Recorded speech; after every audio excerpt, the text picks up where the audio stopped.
Midnight News coming to you live from Algiers. I'm Miriam Zien, and here are your top stories for tonight. Israeli occupation's massacres leave 60 dead and 80 wounded in Gaza during the past 24 hours, while the El Bureish camp was targeted in deadly assault.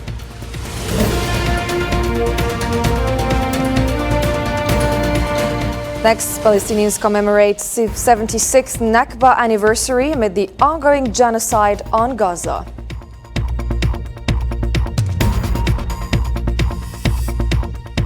And the 33rd Arab League Summit is set to kick off in a few hours in the Bahraini capital, Manama. The Algerian head of diplomacy, Ahmed Attaf, is to represent President Tebboune.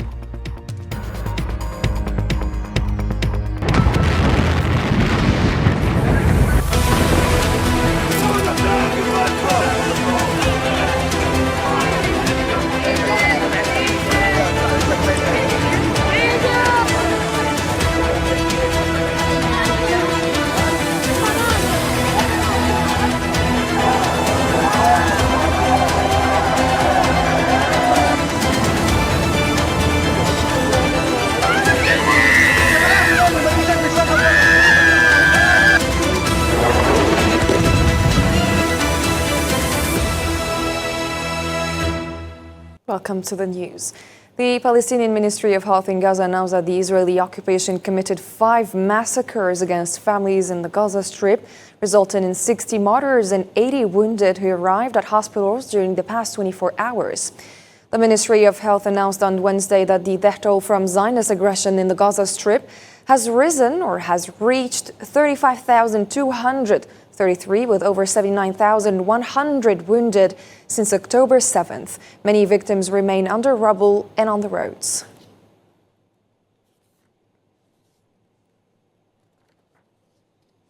The Zionist occupation army withdrew from the Al Zaytoun neighborhood south of the Gaza city, leaving massive destruction to homes and infrastructure after a week of aggression. While a number of Palestinians were martyred and injured in a bombing targeting the Bureish camp in the central Gaza Strip, violent clashes are taking place between Palestinian resistance members and the occupation forces in the Jabalia camp north of the Strip.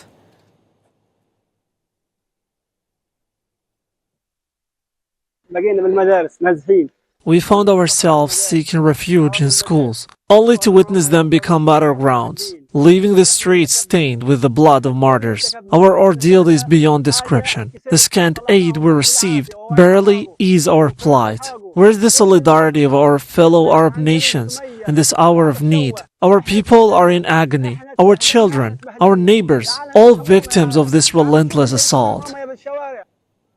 Military wing of the Hamas movement, the Al-Qassam brigades, announced the implementation of a complex operation in the Jabalia camp, northern Gaza, which resulted in the killing of at least 12 Zionist soldiers.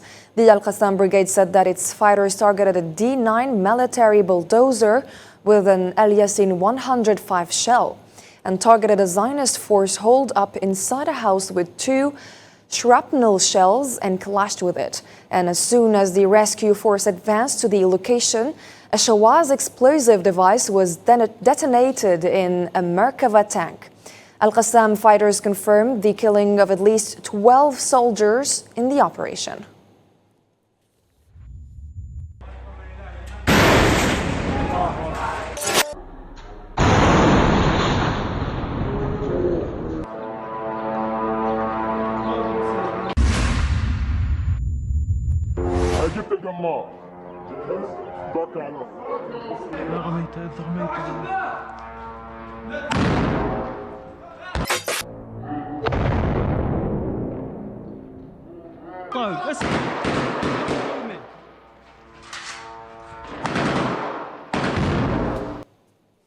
The military wing of the Hamas movement, the Al-Qassam brigades, also published video clips of its fighters clashing with occupation soldiers and vehicles, destroying their positions with mortar shells east of the city of Jabalia, northern Gaza. Let's have a look.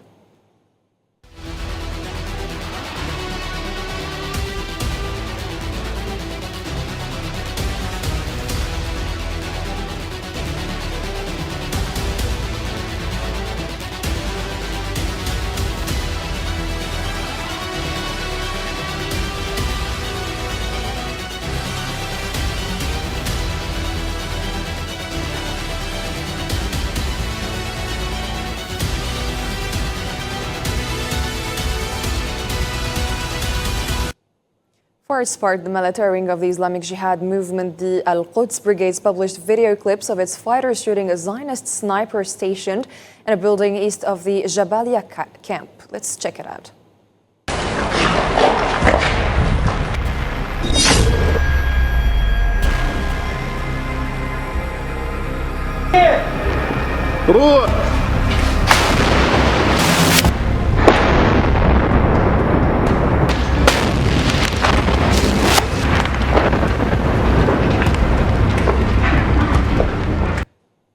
The European Union called on the Israeli occupation on Wednesday to immediately stop its military operations in Rafah, south of the Gaza Strip, warning that failing to do so would undermine relations with the bloc. European Union Foreign Policy Coordinator Josep Borrell said in a statement that Israel's continued operations in Rafah will inevitably put relations between the two sides under severe pressure, stressing the need to refrain from exacerbating the catastrophic humanitarian situation in Gaza and to reopen the Rafah crossing.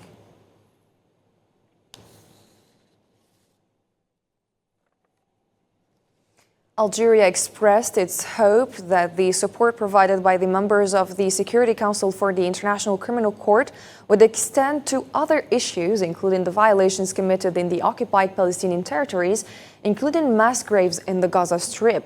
In his speech during a UN Security Council session on Libya, Algeria's Assistant Permanent Representative to the UN, Nassim Gawawi, stressed the need for the ICC to prove to the world that it is under any party in the international community.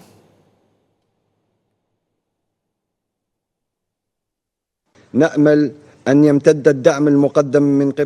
that the support provided by the members of the Security Council for the International Criminal Court would extend to other issues, in light of the threats that the court is subjected to following its investigation into the complaints relating to the crimes of the Israeli occupation. We also expect from it the same seriousness in dealing with the violation committed in the Palestinian occupied territories, including mass graves in the Gaza Strip. This is a crucial matter in order for the International Criminal Court to prove to the world that it is not a tool in the hands of some parties of the international community to threaten whoever they want and whenever they want it. In the same context, the Assistant Permanent Representative of Algeria to the UN also called on Algeria to deal with criminal processes away from any political or any politicization and to avoid exploiting them for pressure to achieve political gains and concessions. Let's take a listen.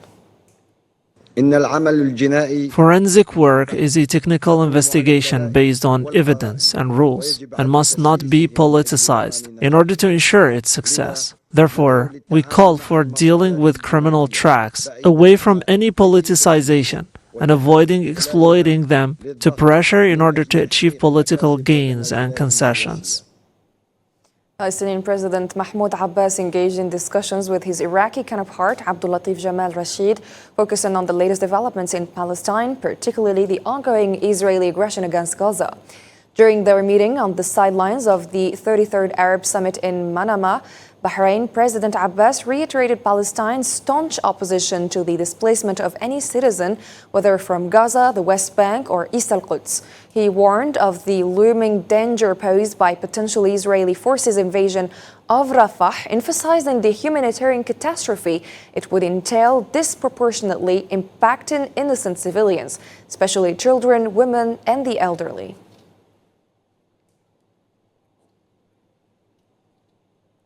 Palestinian Prime Minister and Foreign Minister Mohammed Mustafa reaffirmed the Palestinian people's steadfast commitment to their homeland despite ongoing attempts of displacement. He emphasized that the awareness among Palestinians, coupled with their deep-rooted connection to their land, will thwart any efforts aimed to displace them. Mustafa highlighted plans to displace Palestinians in Gaza following 8 months of systematic destruction and ongoing genocide, which resulted in a significant loss of lives. Our people and their leadership will persevere in the face of Israel threats, as they have persevered over the past decades. The commemoration of the Nakba by our people at home and in the diaspora in various parts of the world, and the escalation of international support for the Palestinian cause, And the demonstrations and protests taking place in most countries of the world confirm that the Palestinian riot does not lapse by status of limitations and reflect the world's belief in the rights of our people. They reveal the ugliness of the occupation and the falsity of its narrative and bring us closer and closer to establishing our independent state with Al-Quds as its capital.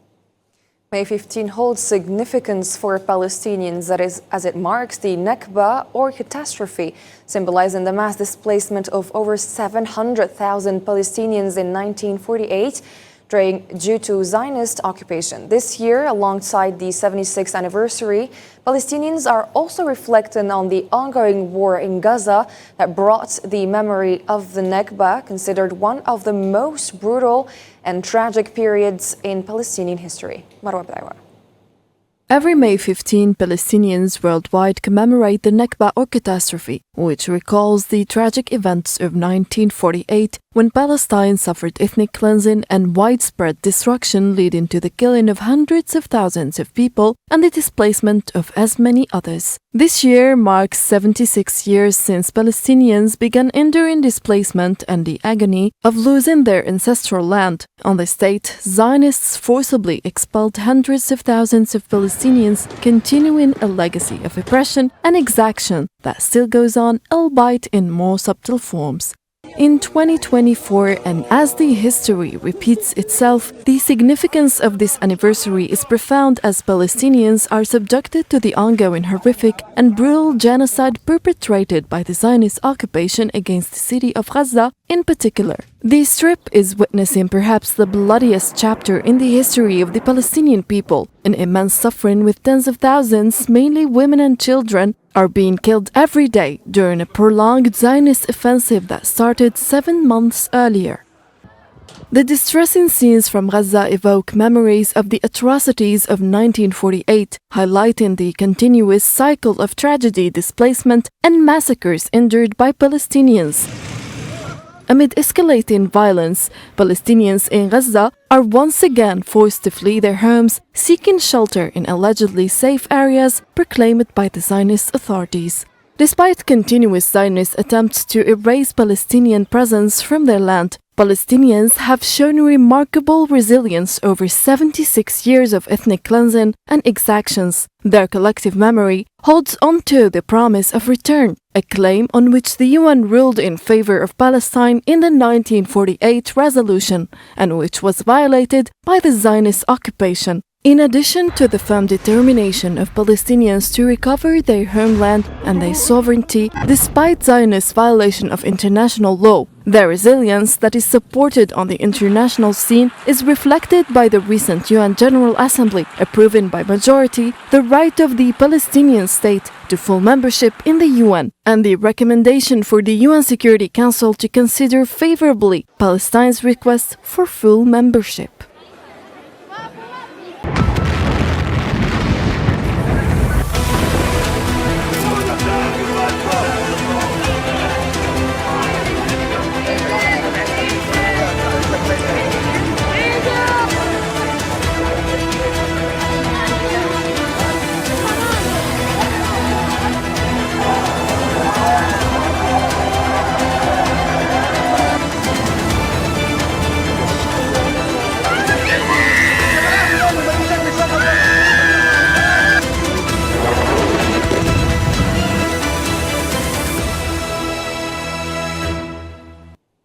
And from the complex landscape of the war in Gaza, let's shift our attention to other updates. Yemen's Houthis said on Wednesday they had targeted a U.S. warship and vessel called Destiny in the Red Sea. In a televised speech, the Houthi military spokesman Yahya Sarih said they had targeted an American destroyer called Maysan in the Red Sea with a number of appropriate naval missiles. Houthis targeted the vessel Destiny because it had been en route for the Israeli port of Eilat on April 20.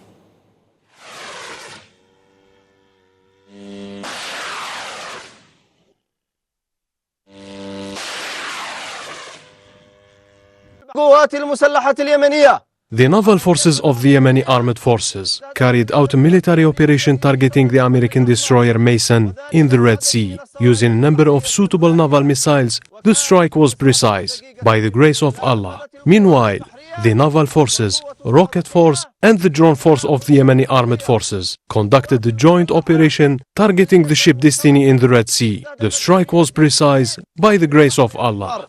وكانت الإصابة دقيقة بفضل الله.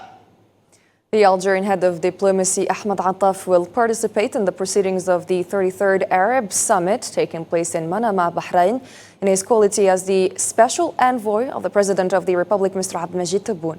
Mr. Attaf will deliver a speech on behalf of the President of the Republic during the summit.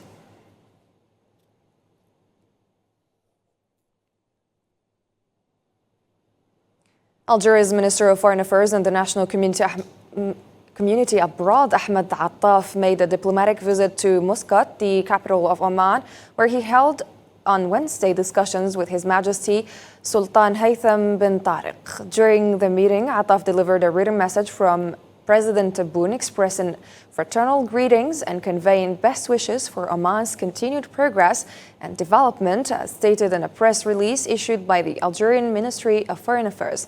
The meeting served as an opportunity to review the multifaceted relationship between Algeria and Oman, covering political, economic, social, and cultural dimensions. Both sides explored the potential for further development in these areas, reflecting the keen interest and commitment shown by the leaders of both nations.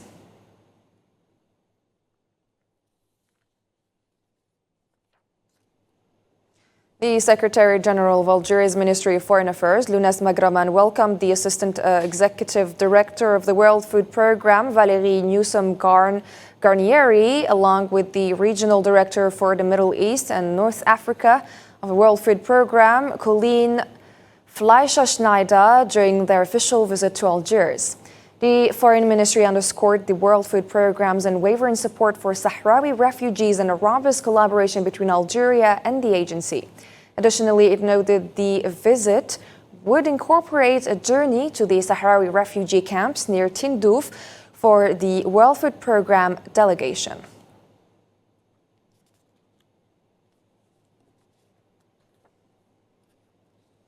Also, the Secretary General of the Algerian Ministry of Foreign Affairs, Lounes Magraman, received the UNICEF Regional Director, Adel Khudr, on the sidelines of the meeting of the organization's internal management team, which was held for the first time in Algeria. A statement by the Algerian Foreign Ministry stated that both parties reviewed Algeria's strong cooperation with UNICEF and progress in implementing programs covering 2024 to 2027. Emphasis was placed on sectoral cooperation in education, child protection, health, and youth.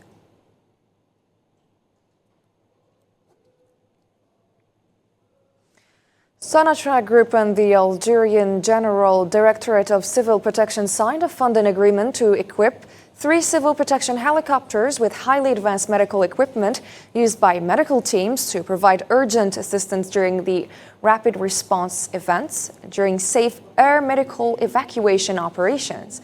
In a statement on the occasion, the CEO of Sonatrach Group, Rashid Hashishi, confirmed the move comes in line with Algerian Civil Protection's will to modernize its working methods to ensure rapid and safe medical response during air evacuations of accidents and disasters victims.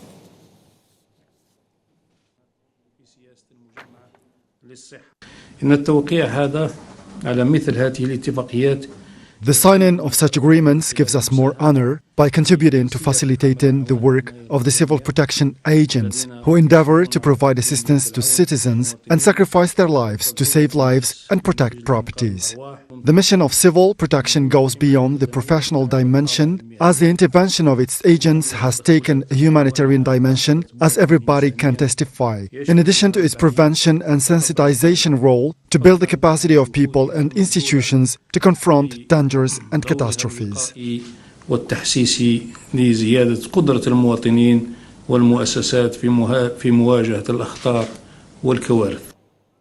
Libya's representative to the UN Security Council, Ambassador Al-Tahar al-Sunni, expressed dismay at the failure to include the Tarhuna crimes by the General Prosecutor of the International Criminal Court expressing regret for not revealing those involved and issuing arrest warrants against them. Let's take a listen.